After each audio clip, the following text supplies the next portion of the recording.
Alright, psychology. Uh, this episode will be part of a new sub-series, sort of like the Defining Human series within philosophy, which of course, normal philosophy episodes, but a series that fits within philosophy without being a different show, trying to determine one philosophical concept, in that case, what is a human being. In this case, it is staying sane. I guess I guess this would be the second of staying sane then, because I'm going to probably toss my project therapy under that. And this is actually it's a pseudo continuation of that video, project therapy, that is. And of course, this video is hobbies, as you've seen in the title. The thing is, here I'd like to touch on, well, first things first. In order to stay sane, you have to have a hobby, at least one, most likely several, that you can go to whenever you're in the mood for the different kinds of hobbies. And the thing about hobbies is they come in two forms. I've noticed all hobbies come in two forms. And people might think that, I guess I'll explain the two forms first. What it comes down to is the first type of hobby form is hobbies that are done, and the second type is hobbies that you do. They might be this. Chances are, in fact, that they're the same hobby. It's just depending on how you experience it. On this channel, I've made no secret about one of my hobbies being reading. Hence the book review show, albeit, like however many episodes that one is. So the example of a reading which is done would be, for instance, an audiobook. And the example of reading which I do would be me reading. I think trying to extend this to other people's hobbies. Here's one. You like bowling, okay? You can, or golf, that's a better one. Well, they're both equal. Or fishing, or something like that. The example of a hobby which is done is pretty much you watch it on TV or you watch a friend do it. Even you watch a friend do it is still participating in that hobby, even if you're not actively doing it yourself. And that's even better. It's maybe a middle ground. But I believe that in order to stay sane, you can't just stick to hobbies that are done. You can't just listen to audiobooks. You've got to read. Or I guess in the case of golf, you can't just watch professional golf. You could suck at golf, but if it's your hobby, you have to go out to a golf course once in a while and play it. Or however you found that you like doing it the most. Yeah. In order to stay sane, I believe that you need... What it comes down to is that... Here's one way I can describe it. As you might know, your body needs lots of vitamins and minerals. The reason that originally occurred is because humans in our original habitat were able to find those in the environment, so there's no reason for our bodies to need to make it for us. It's the certain thing like you can't live in a cave because you need a certain amount of sunlight. Not because the sun is naturally good for you, but just because since humans in our natural habitat were in the sun all the time, there's no reason for our bodies to no reason whatsoever for our bodies to make the things that the sun gives you. Not that it wouldn't be hard, it's just, biologically speaking, it would have taken 100 million years or whatever for our bodies to figure out how, probably 5 million, but that's still more than any one human generation can do. So pretty much you need some time outside. You can't live in a cave.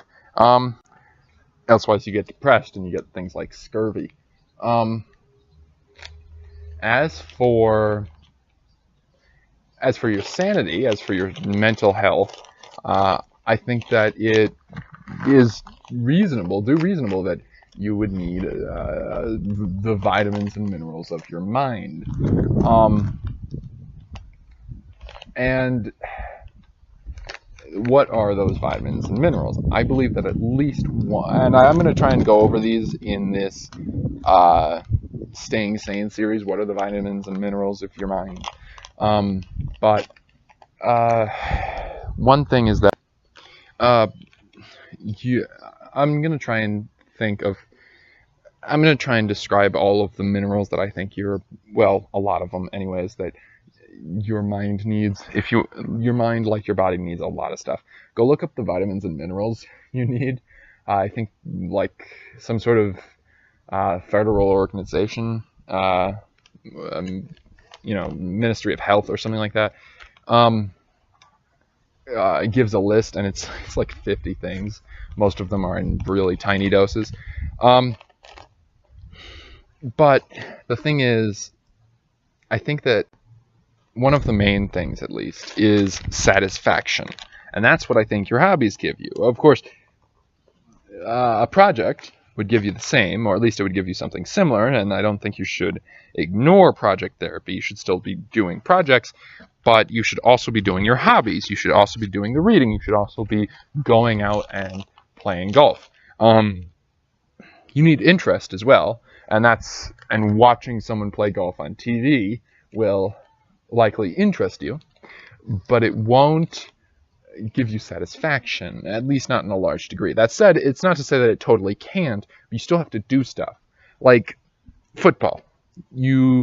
Football doesn't necessarily, I found, have to be a thing that anyone plays. There's a lot of people I've noticed who haven't played football since high school, but are, they're experts on it, or they self-described experts anyways, and they want to watch it every single week. And I've realized that is one of the hobbies. You get together with several people, you sit on a couch, or you go to a game, and you watch the players playing the game. If they win, it's satisfaction. If they don't, it's loss, but it antagonizes you into working harder in order to get them to win next time. Even if it's not you actually doing it, it gives you motivation either way. And that's the thing.